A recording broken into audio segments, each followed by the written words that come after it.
Shalom, shalom. All praise to the Most High, Yahweh Ba'ashem, Yahweh Shai, Ba'ashem Rakal Kadash. And this is for the Aquath, the women out there in the midst of the madness of this world. I've got this ancient Irish poetry book that my brother gave me out in Hyattsville. And I found a really cool poem in there from around the year 900 AD. It's called Eve's Lament. And I'm just going to get right into it.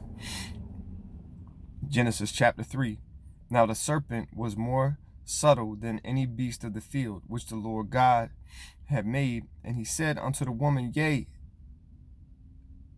hath God said, Ye shall not eat of every tree of the garden?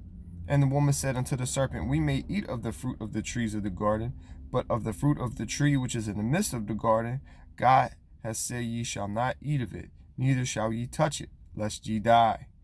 And the serpent said unto the woman, Ye shall not surely die, for God doth know that in the day ye eat thereof, then your eyes shall be opened, and ye shall be as gods, knowing good and evil. And when the woman saw that the tree was good for food, and that it was pleasant to the eyes, and a tree to be desired to make one wise, she took of the fruit thereof, and did eat, and gave also unto her husband with her, and he did eat. And the eyes of them both were open, and they knew that they were naked, and they sewed fig leaves together, and made themselves aprons. So Eve beguiled, right?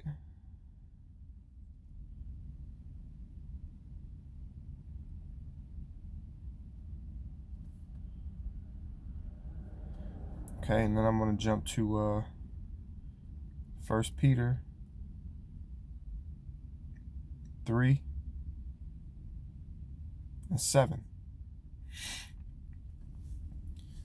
Likewise, ye husbands, dwell with them according to knowledge, giving honor unto the wife as unto the weaker vessel, and as being heirs together of the grace of life, that your prayers be not hindered.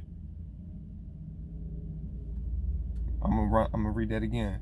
Likewise, ye husbands, dwell with them according to knowledge, giving honor unto the wife as unto the weaker vessel, and as being heirs together of the grace of life, that your prayers be not hindered. Okay, all y'all Christians need to wake up. This is Peter saying this. Okay, stop wearing the pants. Women, stop wearing the pants. Try to work out a situation where you can actually serve the household and not this system in Babylon, not this system here in America. Serve your household and serve your family. Serve your man. And,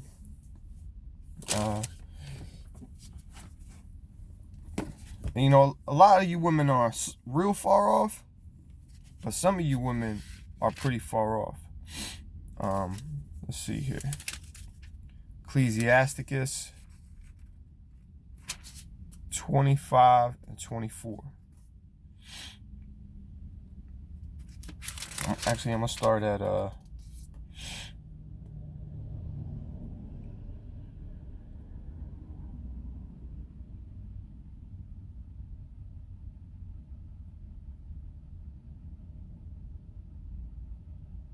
going to start at 23. Ecclesiasticus, aka Sirach, chapter 25, verse 23. A wicked woman abateth the courage, maketh a heavy countenance, and a wounded heart. A woman that will not comfort her husband in distress maketh weak hands and feeble knees. Of the woman came the beginning of sin, and through her we all die. Give the water no passage, neither a wicked woman liberty to gad abroad. Now, why they say give water no passage? Water cut the Grand Canyon, right? Water will find its way through any little crevice or hole. That's why it says, give the water no passage, neither the wicked woman liberty to gad abroad. Because if you let a woman go gad abroad, she going to seep and drip into every crevice and cause destruction. Because that's what water does. Excuse the sniffles. Season changing. Okay? And then I'm going to hit Ecclesiasticus, a.k.a. Sirach, 26:1. Blessed is the woman that has a virtuous, Salakia. Blessed is the man that hath a virtuous wife, for the number of his days shall be double. A virtuous woman rejoiceth her husband, and he shall fulfill the years of his life in peace. A good wife is a good portion, which shall be given in the portion of them that fear the Lord. Whether a man be rich or poor, if he have a good heart towards the Lord, he shall at all times rejoice with a cheerful countenance. Okay? We in this together. And the Lord has laid out the rules for us. Laid out the easy way. The Lord's yoke is easy. All right? Let me jump to 1 Corinthians 7:14.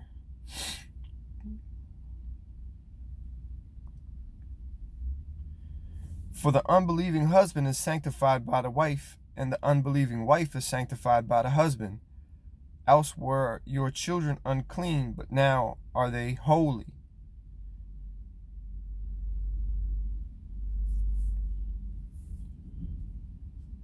With that, let me jump to Isaiah 3:16. Moreover, the Lord saith, because the daughters of Zion are haughty, and walk with stretched forth necks, and wanton eyes, walking and mincing as they go, and making a tinkling with their feet. Therefore the Lord will smite with a scab the crown of the head of the daughters of Zion, and the Lord will discover their secret parts. In that day the Lord will take away the bravery of their tinkling ornaments about their feet, and their cauls is like a headband, and their round tires like the moon, the chains and the bracelets and the mufflers and the bonnets and the ornaments of the legs and the headbands and the tablets and the earrings, the rings and nose jewels, the changeable suits of apparel, and the mantles and the wimples and the crisping pins, the glasses and the fine linen and the hoods and the veils. And it shall come to pass that instead of a sweet smell, there shall be stink, and instead of a girdle, a rent, and instead of well set hair, baldness, and instead of a stomacher, a girding of sackcloth, and burning instead of beauty. And the men shall fall by the sword, and thy mighty in the war. And her gates shall lament and mourn, and she being desolate shall sit upon the ground with no throne. Okay? And when Sodom was getting destroyed, Lot was instructed, and his wife was instructed to not look back. But Lot's wife looked back because she didn't want to leave that vanity. She did not want to leave that vanity. And the fear of the Lord is the chief antidote for vanity. Say that again. The fear of the Lord is the chief antidote for vanity. The fear of the Lord. Okay?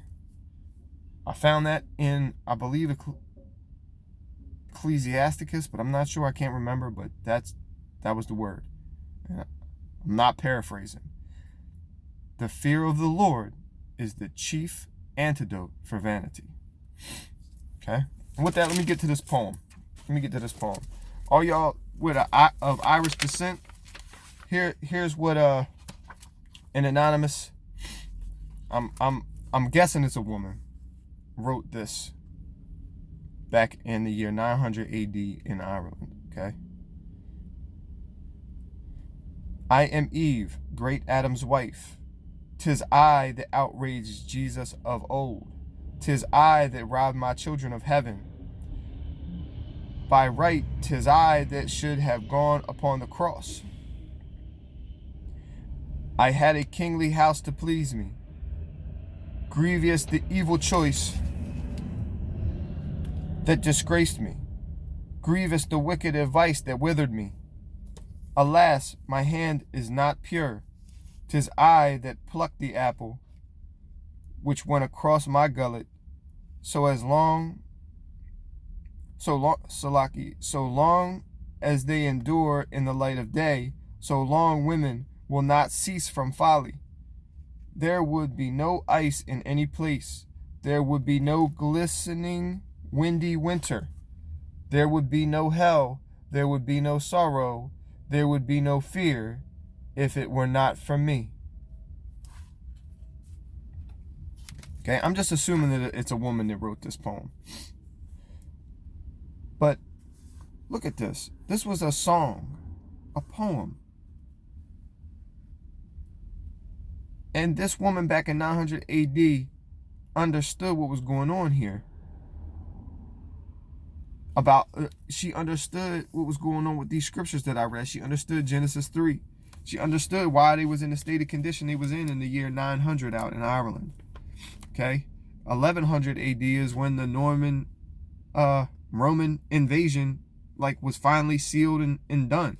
But you know they was occupying, the Norman Romans was occupying Ireland before 1100 AD. Because you ain't just going to come in, you're going to send your agents out first. You're going to send your recon out first. Okay? And I don't know what my people in Ireland were doing, but couldn't have been following the laws, because in 1860 we got brought back to Egypt on a ship. Okay?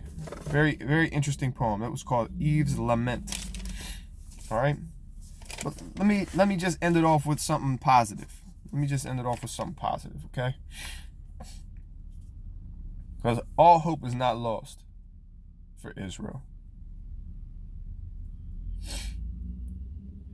Jeremiah 6:2. I have likened the daughter of Zion to a comely and delicate woman. The shepherds with their flocks shall come unto her. They shall pitch their tents against her round about. They shall feed everyone in his place. Prepare ye war against her. Arise, let us go up at noon. Woe unto us, for the day goeth away, for the shadows of the evening are stretched out. Oh, that's right. I was going to leave it on something positive, didn't I?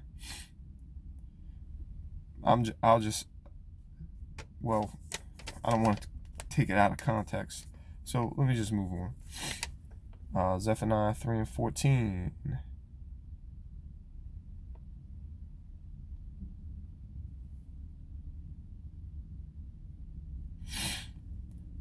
Sing, O daughter of Zion. Shout, O Israel. Be glad and rejoice with all the heart, O daughter of Jerusalem. The Lord hath taken away thy judgments. He hath cast out thine enemy, the King of Israel, even the Lord in the midst of thee. Thou shalt not see evil any more. In that day it shall be said to Jerusalem, fear thou not, and to Zion, let not thine hands be slack. The Lord thy God in the midst of thee is mighty. He will save. He will rejoice over thee with joy. He will rest in his love. He will joy over thee with singing. I will gather them that are sorrowful for a solemn assembly, who are of thee, to whom the reproach of it was a burden. And then, my ladies, Song of Songs, chapter 4. Behold, thou art fair, my love. Behold, thou art fair. Thou hast dove's eyes within thy flocks. Thy hair is a flock of goats that appear from Mount Gilead. Thy teeth are like a flock of sheep that are even shorn, which came up from washing, whereof every one bare twins, and none is barren among them. Thy lips are like a thread of scarlet, and thy speech is comely. Thy temples are like a piece of pomegranate within thy locks. Thy neck is like the tower of David, builded for an armory, whereon there hang 1,000 bucklers, all shields of mighty men. Thy two breasts are like two young roes. Roes are like gazelles. Thy two breasts are like two young roes that are twins, which feed among the lilies. Until the day break and the shadows flee away, I will get me to the mountain of myrrh and to the hill of frankincense. Thou art all fair, my love, there is no spot in thee. Come with me from Lebanon, my spouse, with me from Lebanon. Look from the top of Amana, from the top of Shanir and Hermon, from the lions' dens, from the mountains of the leopards. Thou hast ravished my heart, my sister, my spouse. Thou hast ravished my heart with one of thine eyes, with one chain of thy neck. How fair is thy love, my sister, my spouse. How much better is thy love than wine, and the smell of thine ointments than all spices. Thy lips, O my spouse, drop as the honeycomb. Honey and milk are under thy tongue, and the smell of thy garments is like the smell of Lebanon. A garden enclosed is my sister, my spouse, a spring shut up, a fountain sealed.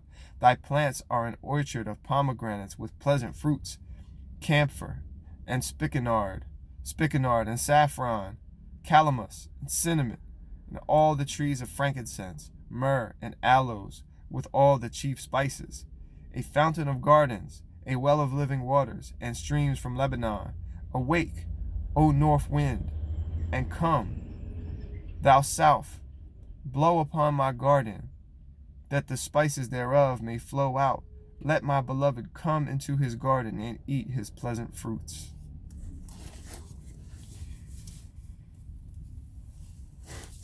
All praise to the Most High, Yahweh by Hashem Yahweh Shai. Shalom.